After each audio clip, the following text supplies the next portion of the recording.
Base po dito sa ating latest satellite image, patuloy pa na lumalayo itong si Bagyong Francisco at maaaring sa mga susunod na oras ay lumabas na rin po ito ng Philippine Area of Responsibility. Huli po natin itong namataan sa layong 625 kilometers northeast ng Itbayat, Batanes. May lakas ito ng hangin na sustained winds na umaabot ng 95 kilometers per hour at pagbugso bigla ang paglakas sa paligid nito na umaabot naman ng 115 kilometers per hour. Ito ay kumikilos pa north-northeast sa bilis na 15 kilometers per hour.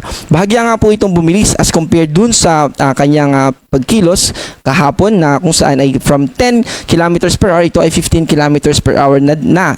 So, ibig sabihin ay mas mapapaaga din yung kanyang paglabas ng Philippine Area of Responsibility at binanggit na nga po natin na maaaring sa mga susunod na oras ay nasa labas na ito ng PAR. Wala na po itong direktang epekto sa in terms of sustained winds or yung intense sa lakas na hangin dito sa Batanes. Lifted na o inalis na po natin yung signal number 1 dito, pero yung extension ng kanyang kaulapan ay posible pa rin na mag-contribute sa mga pag-ulan dito sa Babuyan Islands at ganoon din sa probinsya